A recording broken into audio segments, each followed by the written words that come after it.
Welcome back. That was a surgical timeout, technical problem. So let us continue.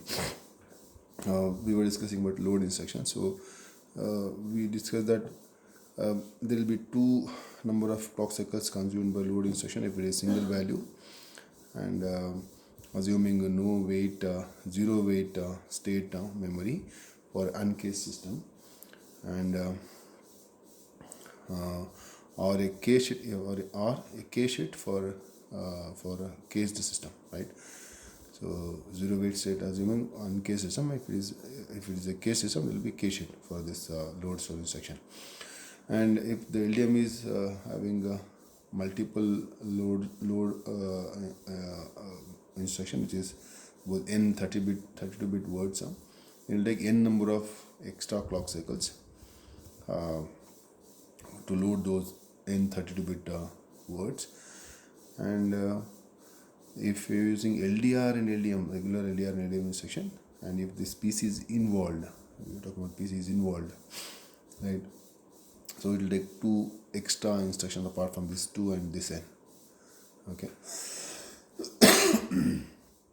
So we'll have plus 2 additional number of clock cycles to execute LDR if PC is involved as R15. Now next is load instruction with 8-bit, 16-bit data such as LDRB, LDRSB, LDRM and LDRSH. So which is 8-bit load data. It will take only one clock cycle. Okay, and branch instructions will take obviously branch involves PC 100%, and they do alternate without using PC here, so it will take 3 clock cycles. Then STM of the other hand, it will use the STM, which is a store instruction, which is counterpart of load. It will take if it is single valued, will take 2 clock cycles, and if it involves n number of values like load store multiple registers, it will take n number of clock cycles. And at the last we have mul instruction is used to multiply, and we know that multiple cannot have this shift operation, barrel shift as a pre-processed for multiply. So multiply will take it depends on the second operand of the multiply operation, instruction, because we don't know what is the second operand, which is 32-bit or 60-bit. Based on the number of type of the second operand, the number of clock cycles are decided in a multiply instruction. So understanding this gives us an idea that each and every instruction of different type consume different type of clock cycles, and this at least if we don't remember exact numbers here, but we should know that load will take 2 clock cycles, EL will take 1 clock cycle, and branch take 3 clock cycles, and multiply will depends on number of the second operand.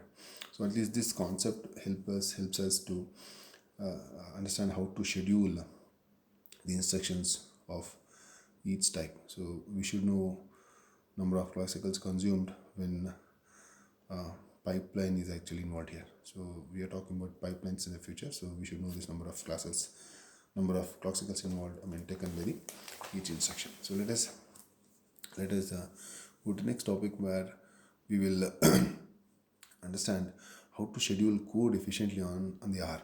So we need to we have lab programs in involved ARM code, so we should know how to schedule them so that we can, the instruction or program can consume less number of clock cycles.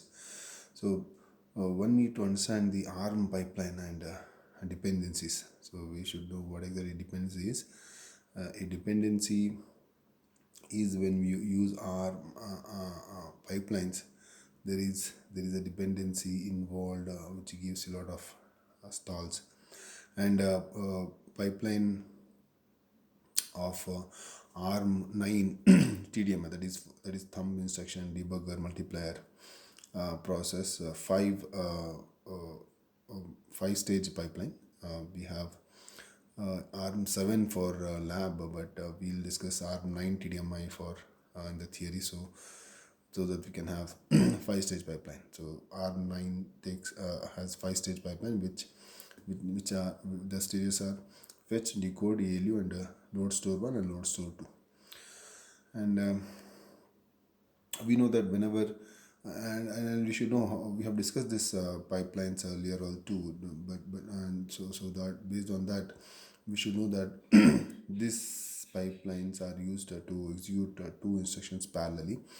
And this fetch, decode, ALU, because they are all individual hardware, because fetch is done by PC, decode is done by instruction decoder, ALU is done by ALU. So there are three different hardware. So only when there are different hardwares available, parallel is available, affordable. Otherwise, we can't say instructions could be executed parallelly, because we don't say instructions are executed parallel, because the instruction stages are executed parallel. Because if one of the instructions fetch, the other instruction will be in the decode, or in the previous instruction in ALU. So we know that all these three are different hardware. So three different stages of three different instructions are being parallelly executed. So that's how we say that instructions are executed parallelly. And instruction address, now we now here this PC indicates that if the first instruction is fetched, which is pointed by PC, and when you come to next clock cycle, so this stage, decode stage, will be executing that instruction, which is PC-4 address, in the sense that the first instruction executed in the decode stage and the current PC executed instruction in the fetch stage.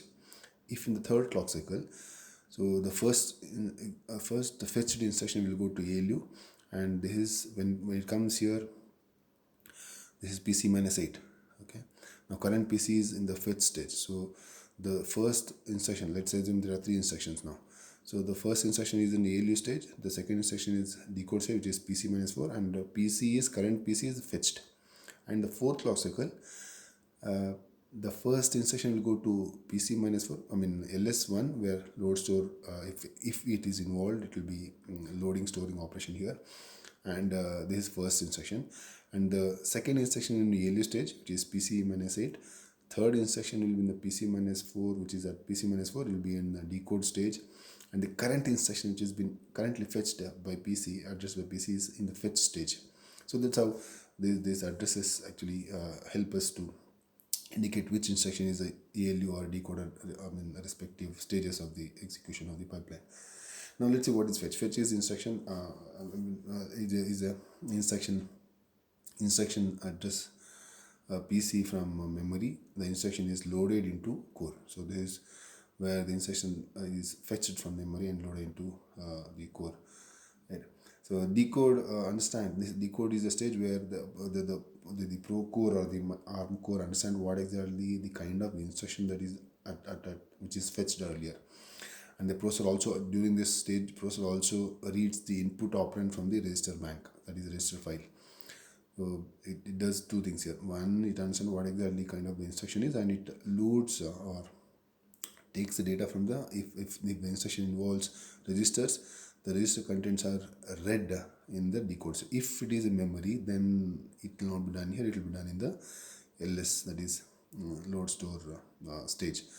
So that's why we say memory operations are slower compared to register involved instructions. Hence, register involved instructions faster compared to memory. So because decode does understand the instruction as well as it loads the content of register during the same stage. Okay. Now ALU is your arithmetic logic operation, where if it is addition, subtraction, or kind of operations have done, it has execute decode instruction. This instruction was originally fetched from the address PC-8. This is, if the instruction is at ALU, then means it was fetched from the PC-8 memory location, because PC currently is at this. Okay, so hence it is, if the instruction is ALU, that instruction was fetched 8 bytes away from the current PC. Okay, so that's how PC-8 ARM state. If it is an ARM state, if it is thumb state, it is PC minus 4 because thumbs take 16-bit instructions. Normally, this involves calculating the answer for a data processing operation or address. This involves a data processing operation or address for a load store branch. It has to calculate address here, and loading storing happens here. So that is done on ALU, calculating address or operation of addition, subtraction, or whatever ALU operation. Some instructions may spend several clock cycles, hence here. So it may spend a lot of time here because depends on multiplication or branching, or so that's take a lot of time. For example, multiply and register controlled shift operation, that is barrel shifter. If it involves register, then it take extra clock cycles here, as we saw in the previous table. Okay, now LS1 is utilized only when if there is load store instruction. If the instruction involves is regarding load and store, then this stage will be used. Otherwise, these two stages will not be used. Okay, LS2 is also a kind of extension of load store, where if the operand has to be sign extended for the use of data or extraction of zeros, then LS2 will be used. Excuse me. Otherwise, these two stages will not be used. It will be only load, fetch, decode, and ALU stages for the instruction. So this will give us a clear idea about how does a 5-stage pipeline work, and various stages starting from fetch, decode, and execute, along with LS1 and LS2. And we should know where exactly PC at each stage here. Okay, so that gives us gives an idea to optimize our code based on number of clock cycles that each instruction consumes. All right, now the timing of instruction is affected by pipeline. So this is very big problem, where the timing of the instruction is affected by pipeline, because if the pipeline stalls, the timing of instruction changes. All right, let's see that later. Consider the following code example. Let's say we have sample code here. Shows a cycle timing because earlier instruction must complete a stage before the current instruction get. This line of explanation I'll explain here, because it means that if current instruction is executing and it takes quite number of extra clock cycles, then the next instruction has to wait until this instruction completes that operation if the current instruction is waiting the result of the previous instruction. Okay, that we'll see later. Okay, let's say example, add or not. These are the pair of instructions, where this pair of instructions, if it is given to a pipeline, they'll take 2 clock cycles, in a sense, because they could be executed parallelly, because there is quite no even if the dependence here, they not wait, because they go to next clock cycle, right? So the ALU calculates R0 and R0 plus R1 in the first clock cycle. So this result is available for the ALU to calculate R0 plus R2 in the second clock cycle, because add it is fetched. When it is fetched, okay, this instruction is not available. When this goes to decode, it's decoding this, get the value. During decode of this, second add is fetched, and when the first instruction goes to execute, now add is been decoded. So when ALU executes a result, as soon as the result is available, even add can take its result of R0 to add with R2 in the decode state or the next ALU stage. So there is no dependency here, so nothing to worry about. Now let's go to next example, where we have LDR instruction, where R2 is a base racer and 4 is the offset.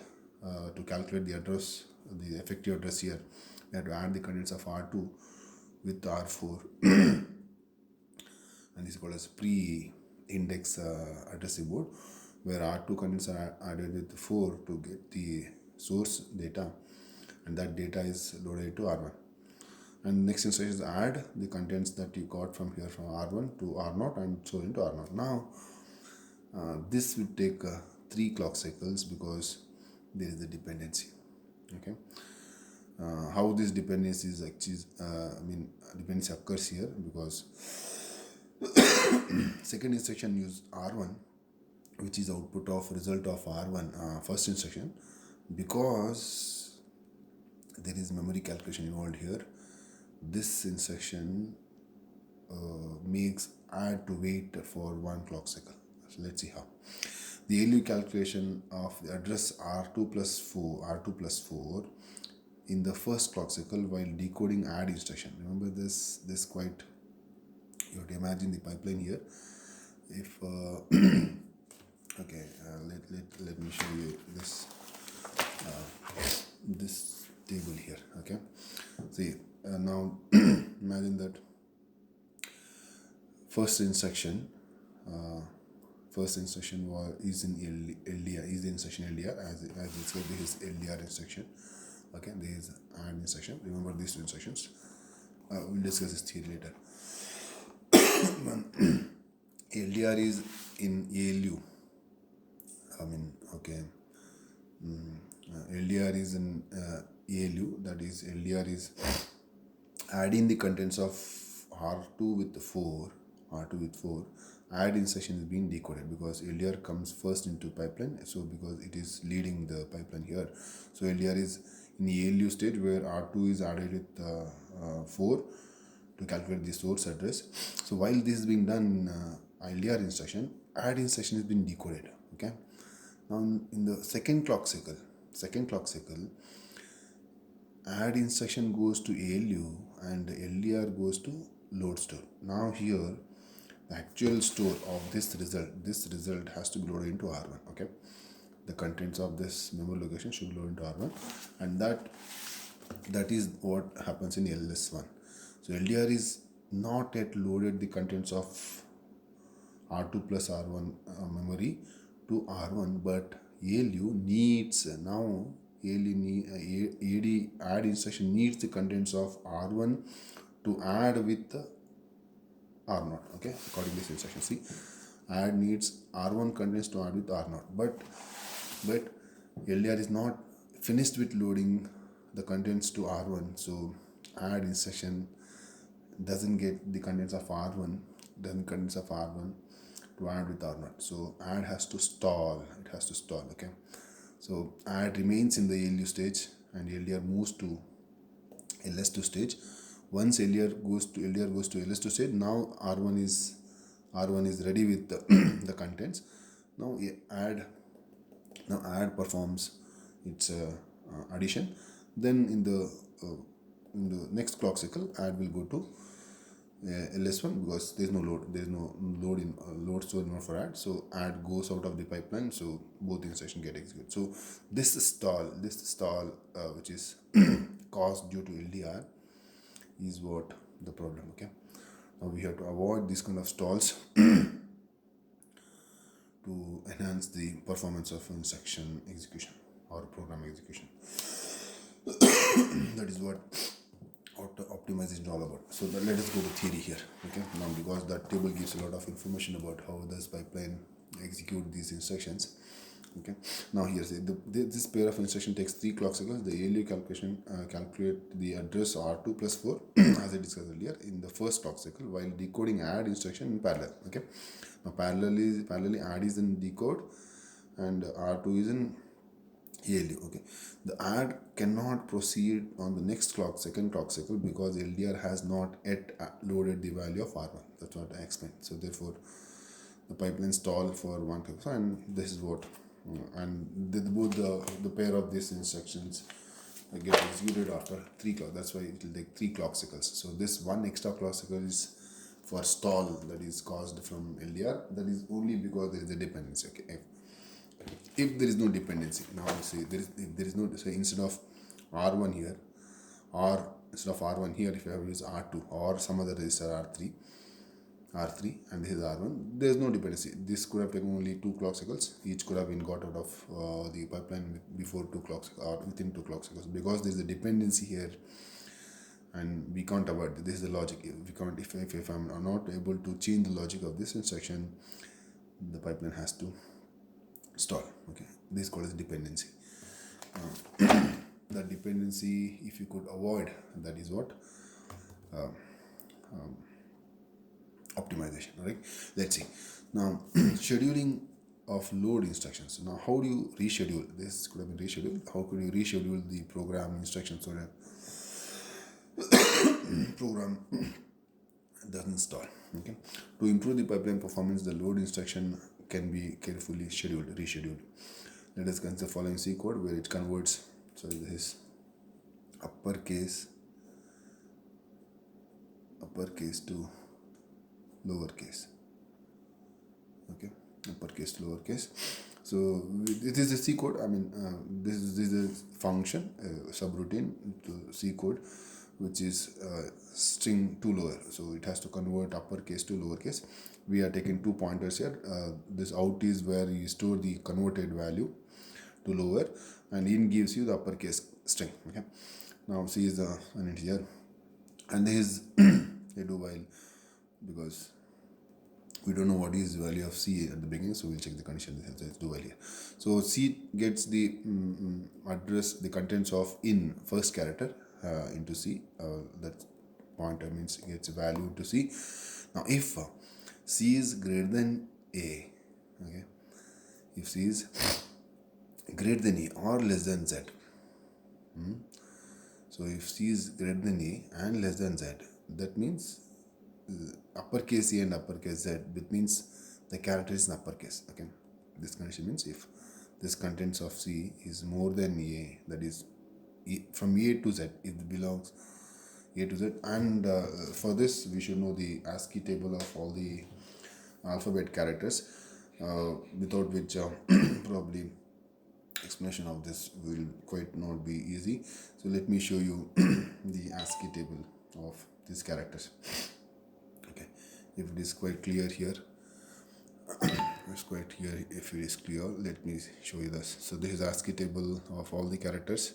So ASCII value here you can see uppercase A is 65, then B is 65, like this it will go till U, and here is Z. Okay, so Z stops at 90. So uppercase A is 65, uppercase Z is 90, and lowercase a is starting from 97. It go probably till 122. Okay, so these numbers is what we're talking here. Okay, we should have this table. I mean, I reckon it could be easy if you could remember uppercase start from 65 and lowercase starts at 97. If this is okay with, if you can remember this, we can continue here. Now, when C is greater, so let us say C. Now, when it says C, it's ASCII value. Okay, because it's integer here, so this character will be converted into integer ASCII code. So let's say imagine that we are checking for K. The first character is K, say. So K is upper if it is uppercase K. So uppercase K is 75. Okay, imagine that K is the character that we are trying to convert to uppercase to lowercase. Its code is 75. ASCII code is 75. Now, this 75. If 75 is greater than A, so what is A? A is 65. Uppercase 65. So obviously 75 is greater than A. This is 65, and obviously C is this 75 less than uppercase Z was 97, I believe. Yeah, 90. Okay. Uppercase Z is not 97. Sorry, 90. So it's less than 90. So 70 is less than. So if this condition is true, it means that the character is in uppercase. So what we do is we add that character constant ASCII value, that is 75, a constant value 32. So this lowercase a is 97 minus uppercase a, which is 65, that is actually 32. So you can add that a 32 here. Instead of this, you can have C plus 32, which means C 75 plus 32 will be 75 is K upper K, and plus 32 will give us 107. So 107 is C. 107 is K here. If you could see, 107 is K. So lower K, uppercase K is 75 plus 32. Plus 32 here, which gives 107, which is lowercase K. So that is converting. So C becomes lowercase K now. This is uppercase K. Added 32, it will become lowercase K, which is 107. So this is how we are converting uppercase character to lowercase. Right now, after that conversion, this C character is stored into out, which is output string. This is updated later. and then while if C is not end of it, it will continue. Okay, this is C code for conversion of uppercase to lowercase. Let us go to assembly code where we have str to lower snippet here. It's not starting from this, but this snippet. Okay, so what we do first is ldrb load byte register byte.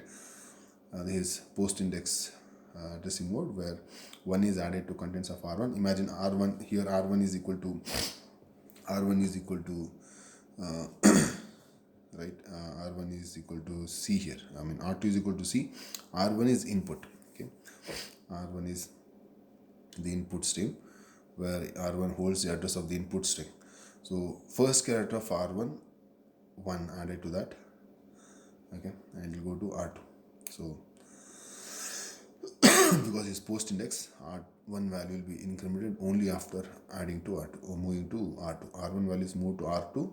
Contents of r1 are moved to r2.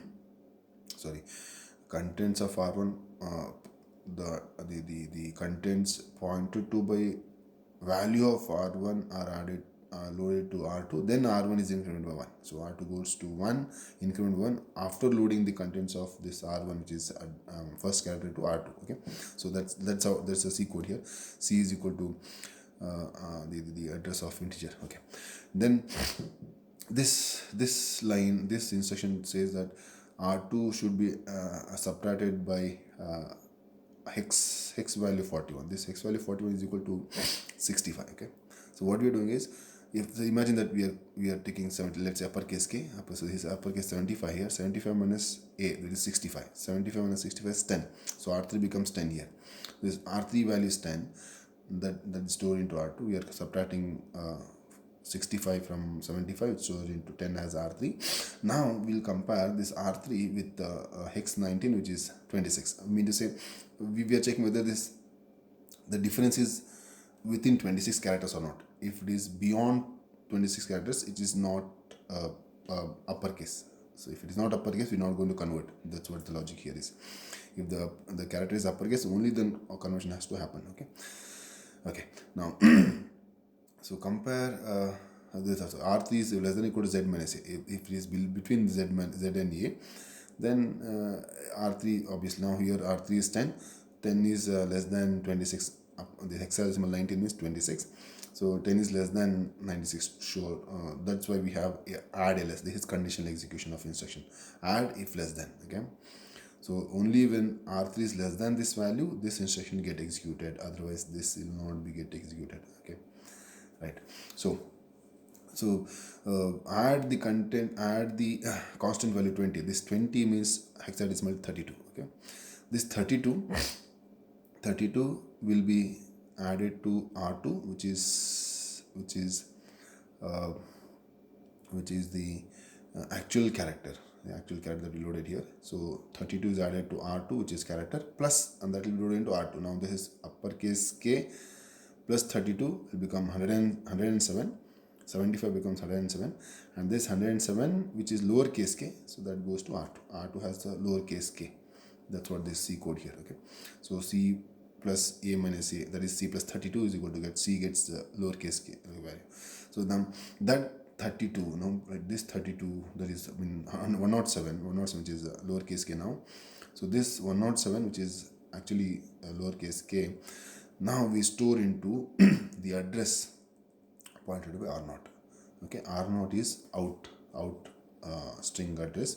So r2's contents goes to r0, and then r0 is increased by 1. This is post index addressing mode.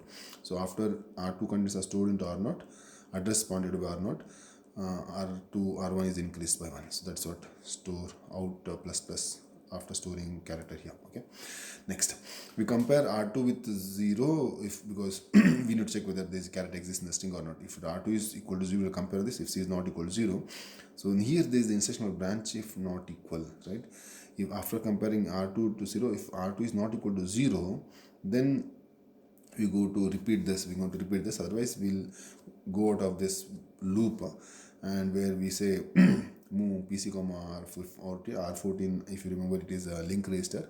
Link register contents are loaded into pc, You know why link racer is used? Link racer is used to store the address of the current PC when the instruction is going to a sub program where PC holds the address of this code, and link racer holds address of the called program. Okay, so our link racer stores, that is R14's link racer stores the address of the called program. If it is the main program calling this becomes sub function. Sub function address is there in PC. R14 link racer address has the contents of the main program. So the main program link register, that is main program address, is stored in PC, because after completion of this, the compiler, no, sorry, the controller microcontroller has to continue from the contents of PC where this function is called in the main program. That's how it returns to the called program. So if this is not equal, we go back, otherwise we come out of this. This will repeat until this string is completely done with the conversion. This is the regular code. This will, if, because see here this is like your previous instruction, what we discussed in the previous LDR, then subtraction. So LDR will take two instructions, and this pair will take 3 instructions, because there is a dependency, because R2 is used by subtraction here. So this dependency causes a lot of stalls. If this is repeated 10 times, each loop takes 1 stall, so 10 extra clock cycles being wasted or just used extra for this loop, for converting 10 character string to low, upper to lower. Okay, so this has to be optimized. Okay, we'll see how to optimize this. Now the sub instruction, that's what I said. The sub instruction uses, subtraction instruction uses the value of C directly after LDR B instruction that loads C. So the R90 DMI pipeline solves for 2 clock cycles. The compiler can't do anything better than, since everything is following load depends on this value of C. So there are 2 ways to avoid this stalls. One is by scheduling by preloading, and scheduling by unrolling. So preloading is a method of optimization or scheduling where we will load the address, before the at the end of the previous loop. Okay, instead of beginning of current loop, we load the address of the data before the at the end of the previous loop. Okay, that we'll see here. Let's say load scheduling by preloading. Okay, so in the in this method, load is scheduling data required for the loop is provided loaded at the end of the previous loop. So this quite will confuse you. If not clear, we'll go to program next video. End of the previous loop, the load has to happen instead of at the beginning of the current loop. So instead of loading the address at the beginning of the current loop, we load it at the end of the previous loop. So that avoids the dependency. Okay, just to avoid the dependency. That's what optimization is. The previous string to lower example is applied with the preloaded method. So look like as follows. So this rescheduled program. Okay, here we have used rn assignment directive, which means rename. Okay, now out rn0 means register r0 is renamed as out. Register r1 register r1 is renamed as in. Register r2 is renamed as c. Register r3 is renamed as t. And these are this for output stream. Out is used for output, in is used for in stream, and c is for character, which actually we take, and t is for scratch register, which is used for temporary. Okay, now let's see. This is where this optimization comes in picture. See here in the previous program, the loop starts at LDR. Okay, the loop starts at LDR here, if you remember this. Okay, but this is where the optimizes. Loop doesn't start at LDR; it starts rather at sub. Okay,